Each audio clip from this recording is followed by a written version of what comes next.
Hi, good afternoon. I believe it's the 24th of November, 2020. As I keep saying, 2020 vision. Sat here on the beach on the southeast coast of England. A little bit nippy, not too much wind in the air, but yeah. While I was sat here having a bit of a thought, and I was watching chemtrail being laid down, and I don't know if you can see, I'll see if I can get it to go across to show you. It's all the way over there, and as I was watching the plane, it reminded me of if a plane's flying 500 to 600 miles an hour, that's roughly 10 minutes every 10 miles every minute, I think so, and yet there's no curvature. Why is it not curving over? That should be curving, you know. Anyway, I was speaking with one of my nephews the other day. We went looking at a car up near London, and I said to him that do you know anything about vacuum? I was in vacuum chambers, and he said a little bit. Now, bear in mind he's 18, so probably not long since left school. Excuse me. And I said to him, okay, I said, if you get two chambers next to each other, connected with like some sort of cork, and somehow you can actually pull the cork out. Now, one of the chambers, you vacuum everything out, okay, all the oxygen. Now, no way on this planet, from what I've researched, can we get the so-called vacuum of space, 10 to the minus 17 or what, I can never remember, but basically a vacuum, okay. And so you've got that in one of the chambers. Next to that, you've got another chamber with normal atmosphere, you know, 1 atmosphere, sea level, and so you've got oxygen and all the other elements that are in the atmosphere, in the air, sort of thing. And I said to him, I said, okay, I said, now answer me this. In one of the chambers, you created a vacuum, the strongest vacuum you can create in that chamber, okay? And the other one, just air, okay? They're both sealed up, they're both connected with some cork, and you've got some way of popping this cork out. And I said, now the question is, what happens if you pull the cork out? And as he was driving, he went, well, the air in the container that's not vacuumed would like rush through, and it kind of like equalise, sort of, you know, it gets sucked into the vacuum like instantly. I said, yeah, that's exactly what happens. And yet the ISS, the International Space Station, has had a leak for God knows how long. Apparently they've only just found it and used tea leaves to find where the leak is. I'm sorry, but that thing's made of such thin stuff. I mean, if you go onto YouTube, there's I can't remember what it's called, but there's some kind of it's like a freight train thing with a big tubular canister thing on the back, you know, like something that holds petrol, diesel, that sort of thing. And they created a vacuum in that, and it violently went like that, so fast, it's just instantaneous. So I said, okay, I said, so you understand what that means? I've just had a dog running around, and I said, okay, I said, so you can't have a vacuum without a container? And he went, no. He says, you need a container. I said, okay, cool. I said, now here's the poser for you, okay? We've been brought up to believe that we live on a globe. He went, yep. spinning through space, spinning around and round and round, 1,000+ miles an hour at the equator, probably 500-600 miles an hour in England where we are. Obviously, because we're supposedly at the top of the globe. I said, okay. So we're spinning round and round and round. We have the vacuum of space outside us. And he went, yeah. I said,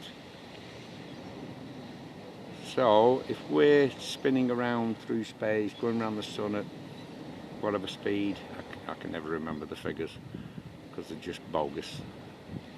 And I said, so how can we live on a planet spinning through space with our atmosphere, with the vacuum of space, through the vacuum of space? Why on earth has the vacuum of space not ripped our atmosphere off instantaneously like that? And he just went, oh my God, he went, oh, I wish you wouldn't ask me questions like that while I'm driving. He was like, oh my God, it's just like messed my head up. Sorry, I'm spitting there. It just literally frazzled his brain for a moment, and he was like, whoa, hang on. He's like, please don't do that when I'm driving. I said, yes, but how is it? And I said, have you heard of flat Earth? And he was not too sure. And I said, well, maybe we do live in a flat plane. You know, 4 corners of the earth. You can't have 4 corners on a ball. I said, maybe we live on a flat plane and we've been lied to all our lives. Now, like I said, I'm not a Bible basher. I'm not a religious person, but since I looked into this and I started getting into spiritualism, I kind of realised that there must be some creator or some consciousness, or for all I know, we could be in a 3D virtual reality game, the most amazing game ever. You know, maybe this is all fake. You know, the best computer game ever. Thousands of years or whatever in the future, as far as we have here. And yeah, it really blew his mind. And I said, well, if we're on a flat plane and we need to be in an enclosed container to prevent our atmosphere being ripped off, and yeah, there's people out there, I know, are going to say, oh, but gravity holds it together. No, I'm sorry. No.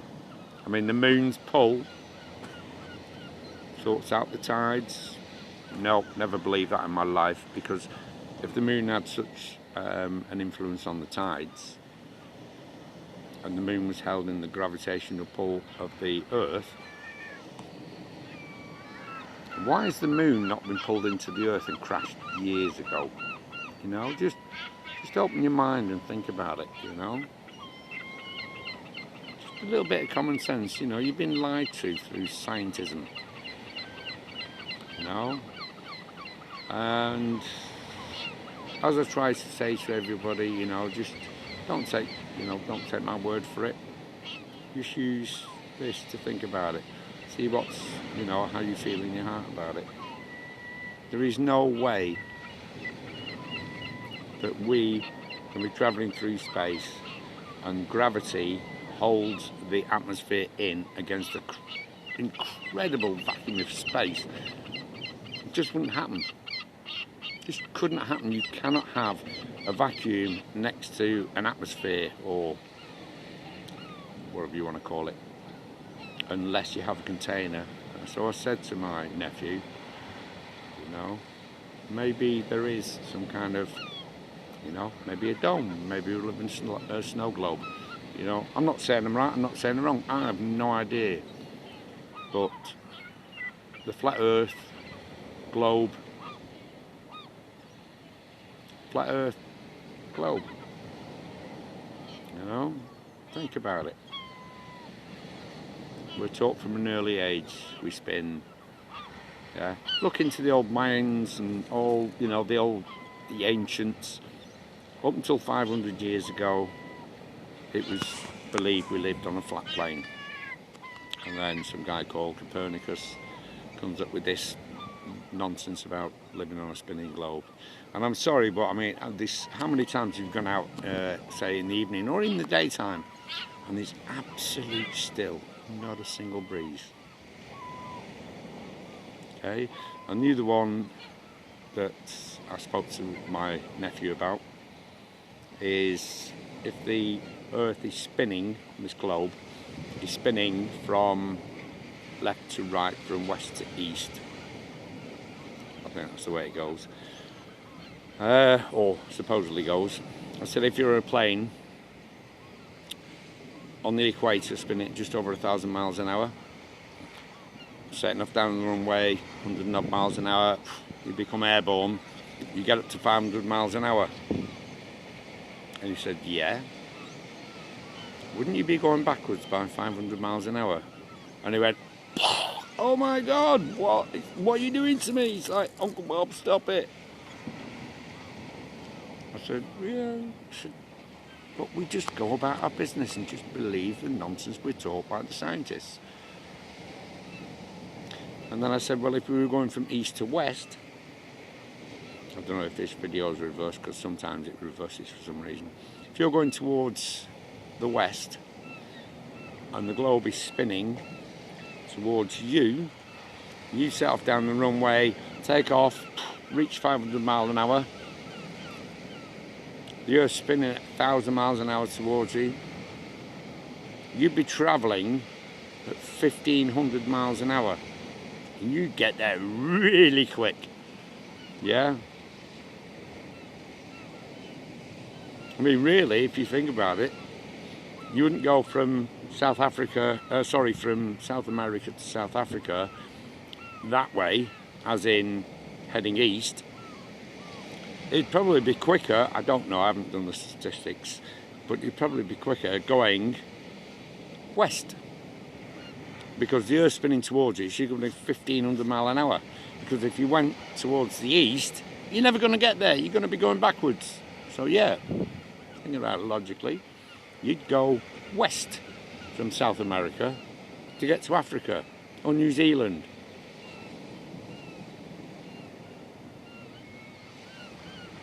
Just you know, open your mind and think. Just a little, you know. Do a little bit of research, okay? Anyway, listen, feel free to like, dislike, leave a comment if you disagree with me, whatever your basis, whatever, if you agree with me, feel free to leave a comment, please, as I normally say, keep it polite. You know, I don't mind, just, you know, just keep it polite for the listeners and people that do read the comments, and feel free to check out, do the few videos I've done. I've not done many, I've only recently started doing this. Once again, shout out to quite a few people, I'll name a few of them, but before I do shout out, there's on YouTube, there's Flat Earth, what's it called? Flat Earth Clues by Mark Sargent. Yep, great guy. Very, very knowledgeable. A lot of people say he's the utmost as far as knowing, you know, all this, that, and the other. And you know, he's done research into this now since I think 2015. Wonderful Patricia Steer, Bob Nodell from Globebusters, Jeroen from Jeroenism, Iru Landucci, David Weiss, Karen B, Crow 777. They're all on there, you know, and they talk a lot of sense. Okay. Anyway, this one's going to be a short one. I'm trying to keep it as quick as possible because unless something's very interesting, it's hard to keep focused. So anyway, I wish you all very best. Stay safe, you know, and just keep away from this COVID-19. It's wonderful, this amazing pandemic, you know. I mean, I've just turned down a holiday to the Canaries this morning because apparently at Gatwick they want to stick a swab up your nose and down the back of my throat, and I'm like, yeah. And I've just turned down a holiday to the Canaries for a week in December. I'm sorry, I'm not bowing down to this game no matter what, you know. Forget it. Anyway, I shall bid you all a beautiful day wherever you live on this plane. Do your own research, you know. Don't take my word for it. Same as all the other names that I've mentioned. Massive shout out to everybody, anybody who's awake. You know, just try and wake one person up, okay? As I said before, that one person could be the next John Lennon, okay? 3 or 4 of those on the planet, and it'll change the world. Yeah, we need to stand up and say no. Stop wearing the masks. You know, my nephew actually stopped wearing the mask going into the supermarkets the other day when we went up to London. I said to him, I said, just don't wear it. And he said, well, I just want to fit in. I said, you're 18 years old. You know it's all fake. And he went into a supermarket. He went into a service station on the motorway with me. And both times, he didn't wear a mask. He went up and ordered food. Didn't wear a mask. I said, there you go. That's how easy it is. If anybody approaches you, say, sorry, medical conditions, I cannot wear a mask. And if they ask you, what's your medical condition? Just say, you're not my doctor, you're not a doctor. It's my personal, private health information. You have no right to ask me. I have no need to tell you.